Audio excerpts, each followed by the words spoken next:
Okay, Brian, you're ready to go. Okay, can you tell me what screen is showing? You are? Oh, oh, okay, never mind. Here we go. Let me know if you can. Oh, there we go. Yep, there you go. All right. Hello, everybody, and welcome to surprising and delighting RPG customers, both old and new. The way I'm going to tell you about that is how I do it with the products that I make with my company, Curation. And we'll go into that a little bit as we go through the different sub brands of products that I make. In the process, I want to tell you a little bit about why I love RPGs and kind of what drives the creative process and the design decisions that I make when creating products that I think other people are going to love because I love them too. Um, so about my uh, a little bit about my history. You may have seen me at conventions wearing an apron with big weird monster taxidermy behind me. That's me, Brian Colin. I started out by creating these strange fantasy creatures, and then that kind of evolved as I wanted to have more and more nerdy products to sell at conventions. Um, but let's go back way back even further to the mid 80s. I was in fourth grade, and me and my friends were hanging out a lot. And two of my friends, they were brothers, realized that my parents had a matchbook collection. So they asked me to steal some of them so we could light some things on fire at their house, not in their house, but on their back porch. And their back porch, luckily, was a cement base. But we were just lighting matches and burning things when their older sister came outside, saw what we were doing, and smacked each of us in the back of the head and snatched the matches up. Luckily, like a few minutes later, she came out with this red box, and the box had a red dragon painted on it and somebody attacking the dragon. And she told us to stop lighting things on fire and start playing this wonderful game. I was sucked in immediately between the art and the idea of being able to tell my own stories and forge my own destiny with my imagination. So it was a really strange happening how I got into RPGs a long, long time ago. Now, it was at that time when like there was the big satanic panic. My dad took me to the local Lionel Kitty City toy store to get my own box D&D box set because I couldn't just share my friends. I needed my own funny shaped dice. But my mom was like, "Are you gonna go into the sewers and attack people with swords?" Not that I had any swords to attack people with in fourth grade, but you know, a lot's really changed since then. Part of it has to do like with the success of Critical Role and other great industry leaders, and also part of it has to do with people that are like my age. You know, I'm 44. I now have two kids at home, and I'm sharing all my nerdy goodness with them and encouraging them to love the things that I love. So there's a whole lot of people out there right now that are really into RPGs and really into all the geeky, nerdy stuff that I love. And I'm sure you love and your customers love. So I want to talk about ways we can surprise and delight those customers because a lot of times they're really focused on just the things that they know that they can get, the things from all the big name companies. Well, I'm a smaller company.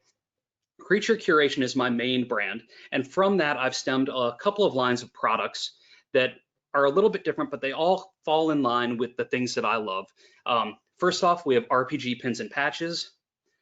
We have World of Revelo, Age of Discovery, which is a D&D campaign setting.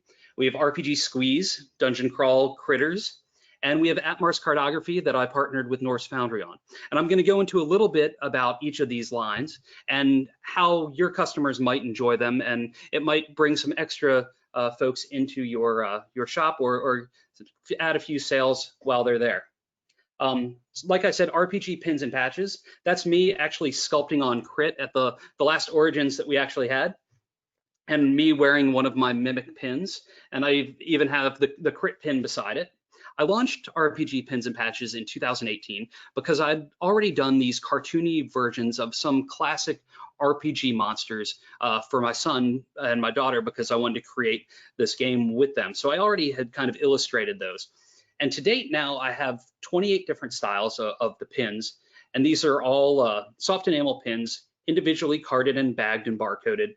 They retail for $12, and so as a store, you would get them at 50% off MSRP, or you can buy them through one of the distributing channels that I have. And I also have 12 patch styles. Now, we've got a few new ones that are on the way that are really great and I think are very exciting. The patches come in a similar fashion where they've got the carded back and they're plastic bagged and ready to hang and display in the store. And they are iron-on, but they're a little better if they're reinforced with a little bit of stitching. But that is a great way for people to show off their nerdy flair. And somebody that plays RPGs can walk in and see something like a gelatinous cube and be like, oh, and then people like kids that have just seen Onward, so many people now know what gelatinous cubes are that they would love to put one of those on their backpack or their jacket. And there's something easy that can be swapped out and changed depending on the mood or color style that somebody's wearing that day. Now, one of the specials for the show is a free spinner rack. Now, this spinner rack is awesome. It's metal. It has 60 hooks that go into it. You can display a lot of products this way, and they don't even have to all be mine, although that sure would be sweet. If you buy 175 or more pins or patches, I will send a spinner rack to you with 60 pegs. 175 is just over $1,000 in cost, and so that would double the MSRP for what you would get. And you can see it looks really great with the pins and patches displayed on it. It spins easily. If you don't want to put some of the pegs on, you can put magnets on it. It's a really easy way to upsell people, especially on their way to checking out.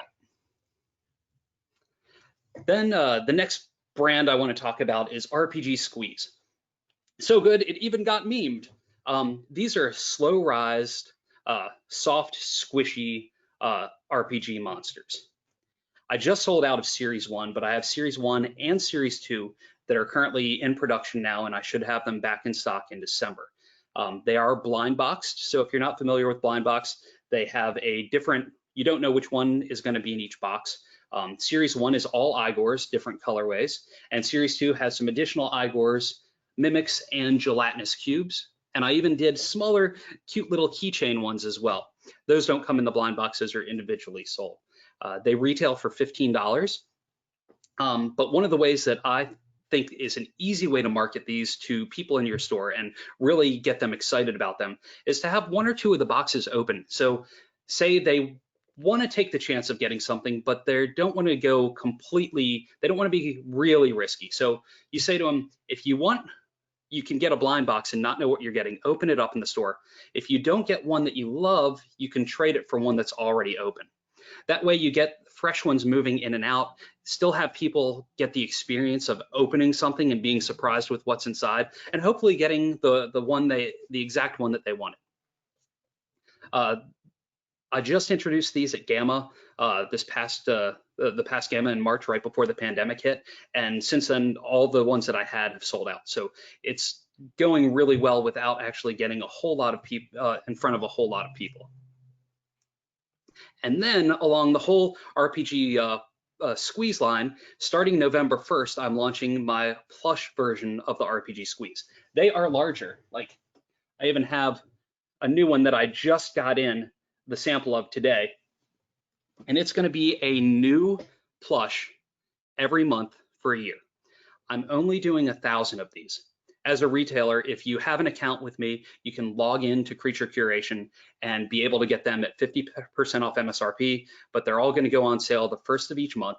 They will be limited, and they're going to go first come, first serve as how that works. And there's also a couple of other subscription models that I have for them if you want to do it in advance, where it's a 3-month, 6-month, or 12-month, and go ahead and block it out so that you're guaranteed to get a certain number of each one.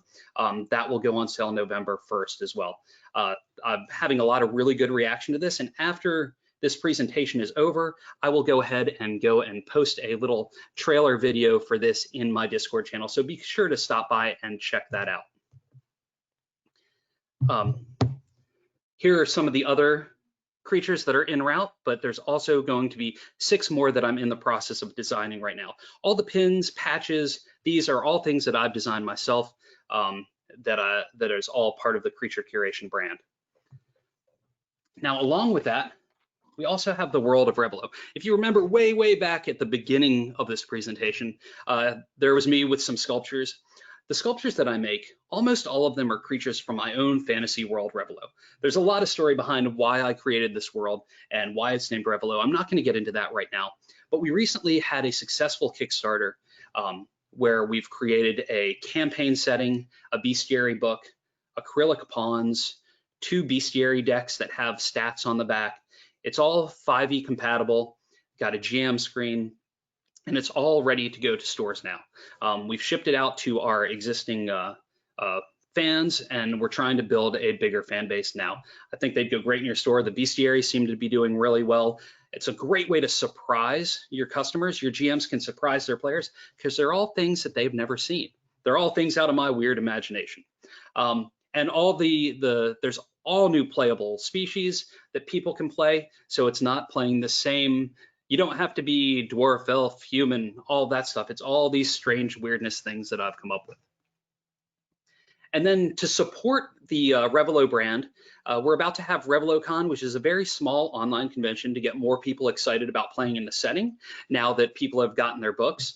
The next book that we have coming out is Fallout in the Floating Forest, which dives deeper into one of the regions of the world and also has a adventure for taking people from 1st to 10th level. And then we're also working on a comic book series.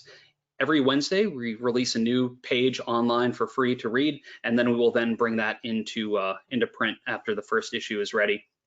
We're over halfway at this point, and it's coming along really well. It helps tie in some of the major storylines that are going on in the campaign setting. The last brand that I want to bring to your attention is Atmar's Cartography, which are dungeon crawls in a deck. I co-published this with Norse Foundry. There are 5 different adventure decks where you can lay out all 52 cards in one giant dungeon, or you can lay them out one by one and have a randomly generated dungeon map. They have downloadable adventure modules that go with each of them, and all of those are also set in my fantasy world, Revelo. As you can see here, here's the 5 different decks. We also have a monster deck, a traps deck, a magic items deck, NPCs, and then we also have a booster pack that has 3 extra dead ends to go with each of the different themed dungeons. Now, as you can see, I didn't stick with the matches. I am not an arsonist. I didn't burn anything down. But what I did is, instead of that, I turned what I've discovered in 4th grade into something that I love to share with everyone. And I hope that your customers will love the things that we create, because everything that we create are things that we want to enjoy ourselves, and we think they will too. If you want to see our full catalog, you can download it at cant.rip/sellsheet, or you can contact me at the phone number there, or brian@creaturecuration.com. I'll also be available in the Discord for the evening, so please feel free to reach out to me with any questions that you have. I'd love to share more about what we do and learn more about your store and how we can partner together to surprise and delight your customers. And I hope you have a good rest of your day.